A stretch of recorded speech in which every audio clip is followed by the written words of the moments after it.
20. Ain't I a Woman? Olhando para trás.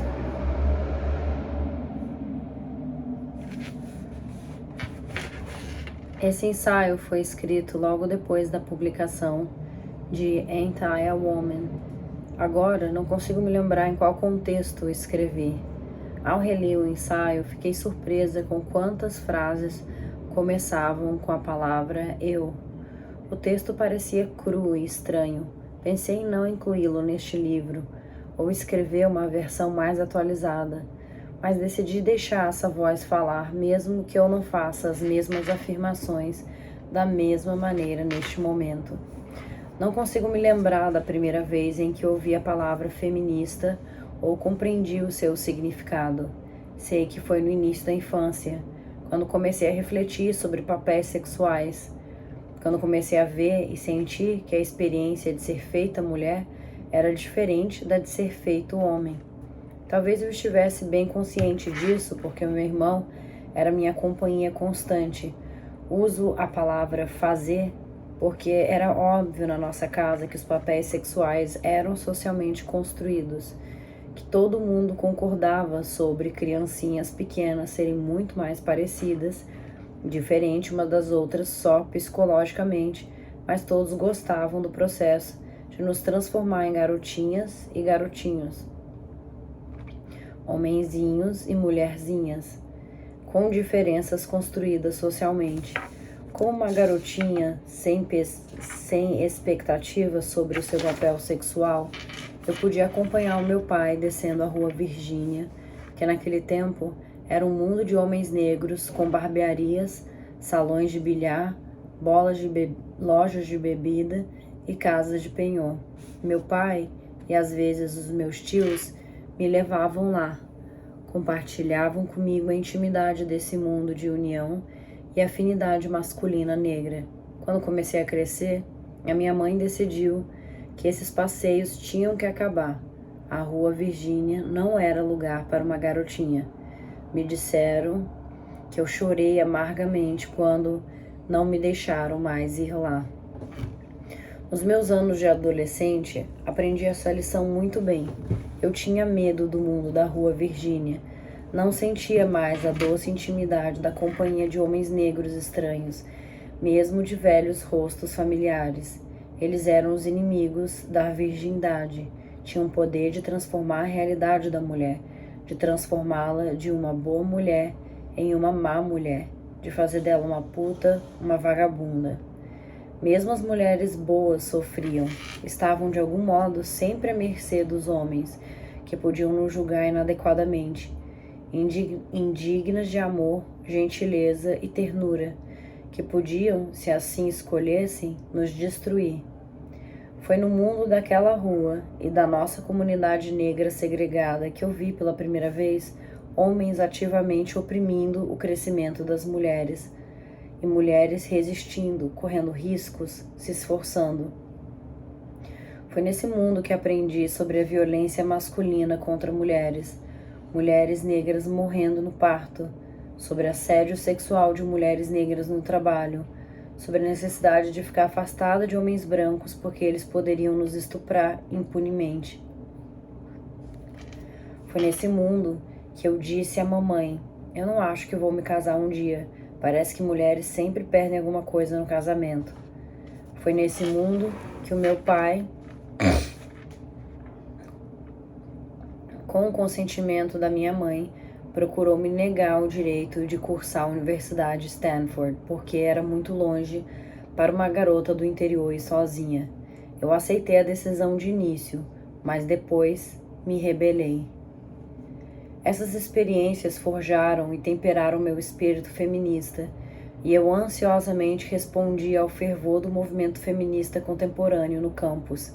Fiz aulas, fui a reuniões e a festas exclusivas de mulheres. Foi na minha primeira aula de estudo sobre mulheres, ministradas por Tilly Austin, que notei a total ausência de material feito por mulheres negras e de qualquer discussão sobre elas. Comecei a me sentir distante e alienada do enorme grupo de mulheres brancas que celebravam o poder da irmandade. Não conseguia compreender porque elas não percebiam ou não se importavam com as ausências. Quando confrontei a nossa professora, ela mostrou arrependimento e começou a chorar. Eu não me abalei, não queria simpatia, queria ação. Estava sozinha naquela sala de mulheres brancas, que nem mesmo começavam a compreender os meus sentimentos ou a se importar com eles. Tudo o que sabiam era que eu estava estranhando a celebração delas, a irmandade delas, a intimidade delas.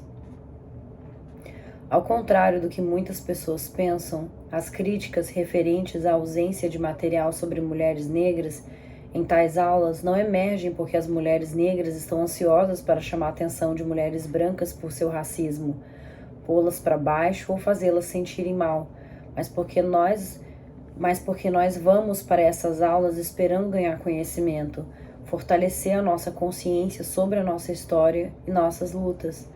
São as mesmas razões pelas quais muitas estudantes brancas vêm para aulas de estudo sobre mulheres, exceto que elas não se sentem desapontadas pelas ausências ou por não haver nenhum foco em sua realidade. Elas não saem de tais aulas imersas em um vácuo no qual ainda são invisíveis, suas histórias são desconhecidas e sua realidade negada. Cursando essas aulas, cheguei a um ponto muito real de desespero e urgência. Precisava saber sobre a realidade da mulher negra. Precisava mesmo compreender esse sentimento de diferença e separação das companheiras brancas. Em um nível intuitivo, eu sabia que toda a experiência cotidiana de ser uma mulher negra, nesta cultura, era ter uma realidade social distinta da de homens brancos, mulheres brancas e até mesmo de homens negros, mas não sabia como explicar essa diferença. Não conhecia o suficiente sobre a história das mulheres negras. Quando comecei a longa busca por materiais em textos de história, sociologia, psicologia, eu ficava realmente surpresa e até mesmo chocada por mulheres negras raramente serem categorizadas nos índices. Quando se escrevia sobre nós, raramente éramos consideradas em mais de uns poucos parágrafos ou sentenças. Eu não sabia, então, da riqueza de material a ser encontrada por e sobre mulheres negras em dissertações, especialmente aquelas de estudantes de faculdades predominantemente de negros. Embora pesquisasse em fontes primárias e secundárias, eu não encontrava material que fizesse conexões entre racismo e machismo, ou trabalhos sobre mulheres negras que consideravam completamente diferenças de gênero. Em retrospectiva, vejo que muito do meu desapontamento, do meu senso de urgência, se relacionava com o medo de que a ausência de material sobre mulheres negras estivesse conectada à ausência de um modelo de libertação que nos livraria da tirania do racismo e do machismo. Eu já tinha começado a questionar e a examinar as maneiras como o machismo e o racismo trabalhavam juntos para garantir a opressão e a exploração de mulheres negras, mas queria aprender de outras formas.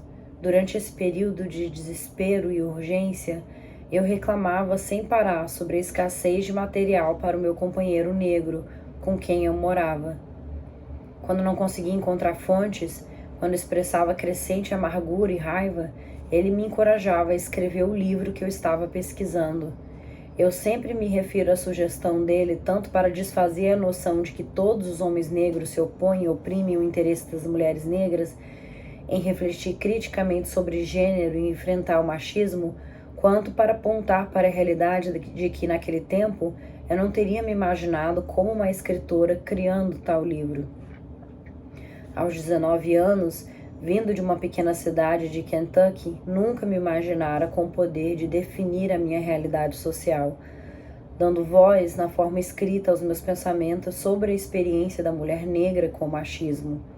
Essas autopercepções foram moldadas pelo racismo e pelo machismo. Meu desejo de encontrar fontes que pudessem explicar a experiência da mulher negra, especialmente a minha ideia de que livros escritos por pessoas brancas poderiam conter tal informação, é precisamente um reflexo da socialização de grupos explorados e oprimidos numa cultura de dominação.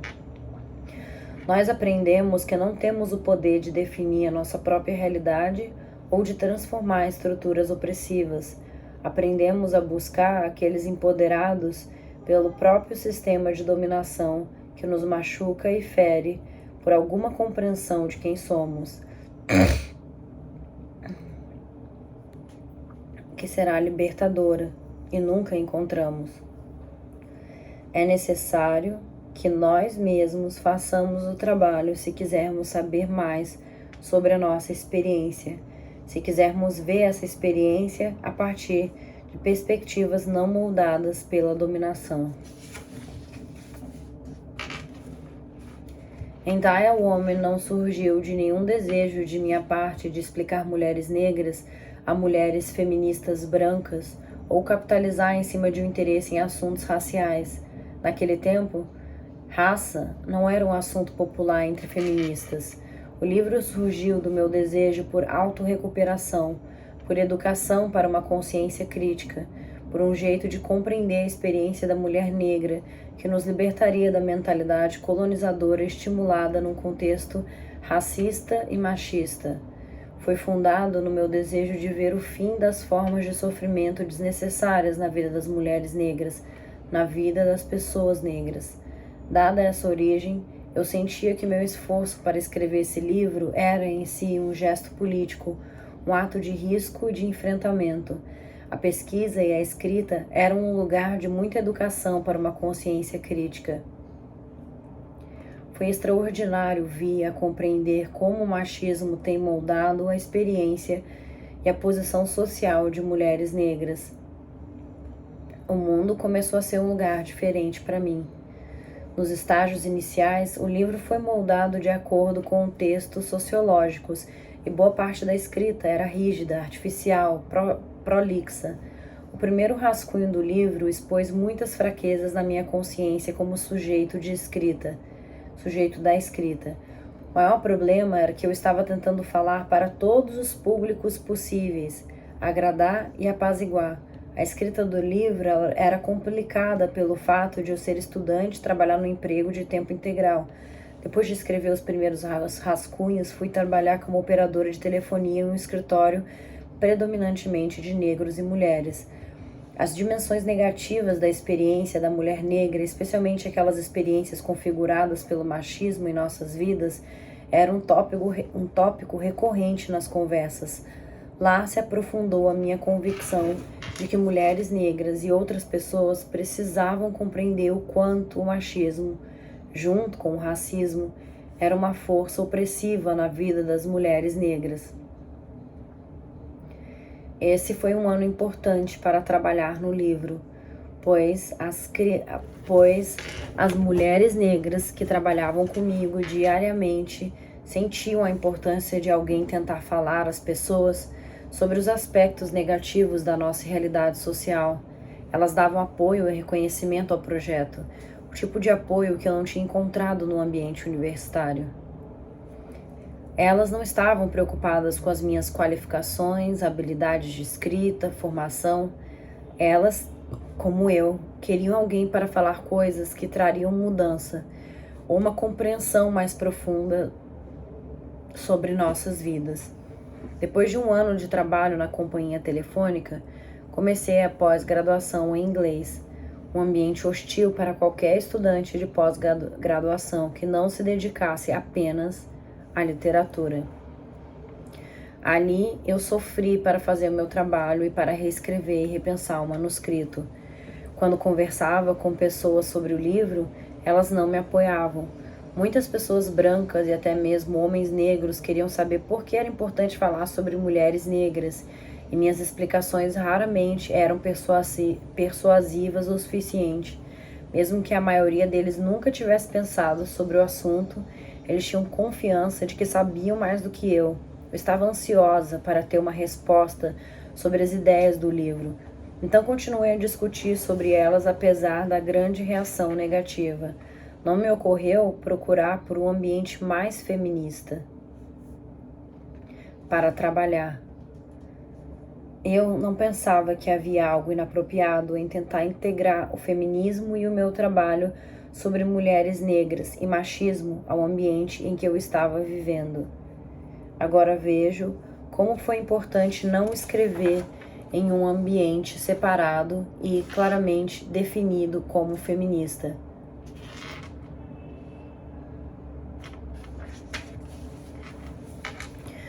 Pois a maioria das mulheres, e certamente a maioria das mulheres negras, não vive em tais ambientes e deve adquirir a habilidade e as estratégias necessárias para sobreviver de maneira saudável e progressista onde quer que estejamos. De certa forma, o feminismo como movimento político tem sido enfraquecido por nossa incapacidade de integrar pensamento feminista e ação em todos os espaços sociais. Recentemente, depois de ter concluído um novo livro dentro de um ambiente acadêmico, onde eu trabalhava como professora de estudo sobre mulheres e as publicações eram vistas como importantes, mas não em termos de como promovem mudanças políticas, eu vejo com clareza que a escrita de Ain't I a Woman foi moldada pelas minhas circunstâncias. Vir para casa e tentar escrever e pensar depois de 8 horas de trabalho. Essa experiência me permitia saber como era ser um crítico social, ou como diz Tony Kadebambara, um trabalhador cultural no mundo cotidiano. As mulheres negras com as quais eu trabalhava na companhia telefônica queriam que eu escrevesse um livro que melhorasse nossas vidas, que fizesse outras pessoas compreenderem as dificuldades de ser negra e mulher. Era diferente escrever em um contexto onde as minhas ideias não eram vistas como separadas das pessoas reais e das vidas reais. Acredito que todas nós, mulheres negras, que trabalhavam em empregos não administrativos naquela empresa de telefonia, nos sentíamos o tempo todo à mercê das estruturas dominantes. Éramos profundamente conscientes da exploração econômica. Em partes, foi a dor daquela experiência que me enviou de volta após graduação. Porém, o livro provavelmente nunca teria sido escrito se não fosse por aquela experiência. Eu senti então que meu coração estava na escrita de Ain't I a Woman, que era o livro do coração, expressando o profundo e apaixonado desejo por mudança na posição social de mulheres negras, pelo fim da dominação machista e da exploração. Com as mulheres negras do trabalho, eu sentia esse desejo de ser compreendida, compartilhada. E digo isso porque sinto que o recente interesse na escrita de mulheres negras pode obscurecer a realidade de que foi sempre difícil para mulheres negras.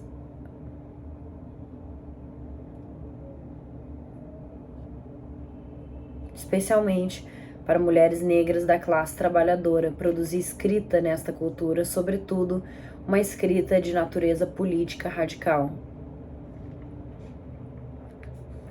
Durante o tempo em que eu estava escrevendo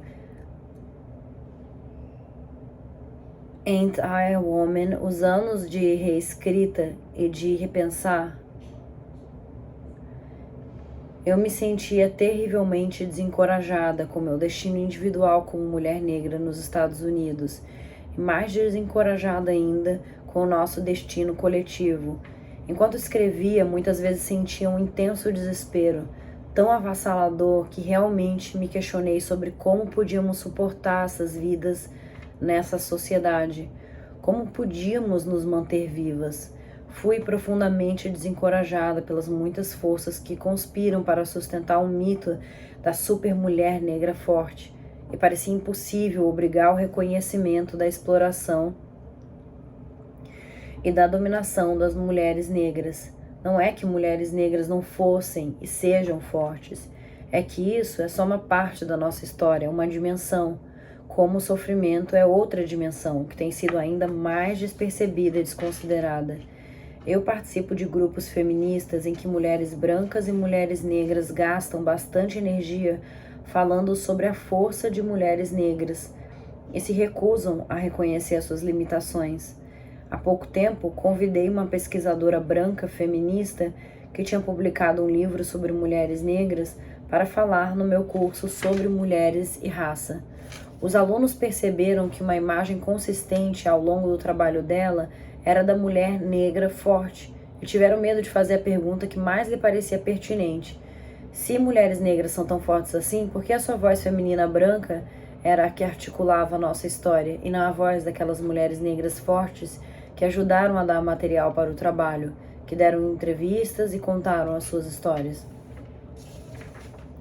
Quando terminei Ain't I a Woman, com toda a reescrita e a reflexão, mais de 6 anos haviam passado.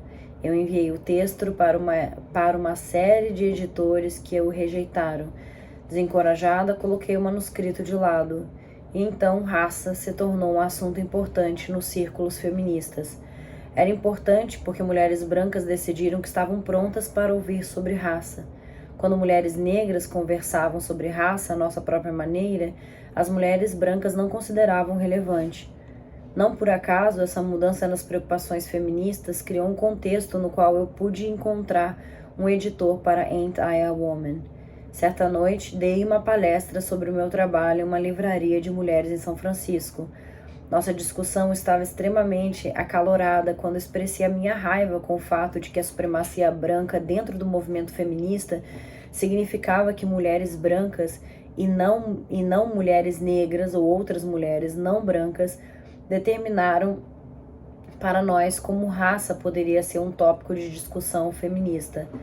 Nessa palestra, 3 mulheres brancas me disseram que haviam visto num jornal feminista da região de São Francisco uma propaganda de um editor procurando por trabalho sobre raça e feminismo. Enviei o livro para o South End Press e eles quiseram publicá-lo porque era um coletivo. No final da reescrita, o livro tinha se tornado uma série polêmica sobre mulheres negras e feminismo. Quando a mulher branca editora de South End, que estava trabalhando com o manuscrito, falou comigo sobre o livro pela primeira vez, disse que os membros do coletivo sentiam o livro em um tom muito raivoso, estavam preocupados com que não tivesse uma inclinação positiva. Respondi que eu não estava com raiva, apenas tinha escrito de forma direta e objetiva, como é o modo costumeiro da fala da minha família negra do sul dos Estados Unidos. Nossas diferentes percepções da implicação da minha fala, do meu tom, eram importantes indicadores da forma como raça e classe moldam as nossas maneiras de falar e ler. Muitas pessoas negras sinceras passam por experiências nas quais as paixões, a intensidade e a convicção em nossa fala são interpretadas como raiva por ouvintes brancos. Acho que esse é o caso especialmente em culturas nas quais as pessoas não falam de forma direta. E quando se fala diretamente e também se é crítico, pode-se ser visto como uma expressão de hostilidade. Isso tem a ver com a atitude com relação à crítica, que predomina em nossa sociedade. Infelizmente, a maioria das pessoas sente a crítica como algo negativo, dirigida a diminuir o que quer que esteja sendo criticado. Com certeza, fui intransigente em Ain't I a Woman sobre mulheres negras terem muito a ganhar por meio da participação no movimento feminista. Muito embora eu tenha sido também intransigente na minha crítica sobre tendências dominantes no movimento que eu sentia que diminuíam a sua importância. Eu não vi meu livro como representante do trabalho feminista ou da declaração da mulher negra no feminismo. Ele foi e continua a ser um trabalho polêmico. Quando a editora sugeriu que eu fizesse mudanças, que fosse mais positiva, recusei. Eu já havia dado mais do que o necessário da minha vida à escrita desse livro. Não podia escrever mais. Não queria escrever sobre o movimento feminista em termos que mudassem a minha perspectiva, mas que a editora sentisse o livro muito negativo. Desculpa. Não queria escrever sobre o movimento feminista em termos que mudassem a minha perspectiva, mesmo que a editora sentisse o livro muito negativo. Concordei em fazer mudanças somente em um assunto: os meus comentários críticos sobre os esforços de ativistas feministas para tornar lesbiandade e feminismo sinônimos. Apesar de ter discutido com a editora que comentários críticos sobre a relação da lesbiandade com políticas feministas não necessariamente implicam ódio ou apoio à homofobia, realmente concordei que oferecer só a crítica negativa em uma sociedade homofóbica podia reforçar a homofobia. Uma vez que não estava disposta a trabalhar de novo no manuscrito, sugeri que todos aqueles comentários críticos fossem removidos, e foram. Em retrospecto, essa não era a única solução possível, pois levou muitos leitores a supor que eu queria negar a crença de lésbicas no movimento feminista, ou que eu era tão homofóbica que não conseguia pronunciar a palavra lésbica. Uma vez que o tom geral do livro era crítico, teria sido melhor afirmar que os comentários críticos sobre lesbiandade e o movimento feminista não tinham o objetivo de promover ou encorajar a homofobia. Apesar de mulheres feministas, das quais muitas são brancas, frequentemente dizerem que querem ouvir mulheres que não têm falado, elas nem sempre querem ouvir o que temos a dizer. Muitas vezes, quando falamos, nossas ideias não só são expressas de forma diferente, elas são diferentes. E essa diferença nem sempre é reconhecida. Para falar sobre feminismo, aquelas de nós que têm origens étnicas e raciais diferentes devem primeiro trabalhar para superar o racismo, o machismo e a exploração de classe, que tem nos condicionado a acreditar que as nossas palavras não são importantes. Foi difícil para mim me prender à visão de que escrever sobre mulheres negras é importante, enquanto tantas pessoas me sugeriam que não era, enquanto os muitos livros que eu li sugeriam que não éramos um assunto importante. Para mim, escrever o meu primeiro livro foi um ato de autorrecuperação, um gesto de resistência. Mais do que qualquer coisa, com Anti-Woman eu quis falar sobre a realidade de que o machismo é uma força opressiva e exploradora na vida das mulheres negras. Essa foi a promessa do livro para mim, e essa promessa foi cumprida.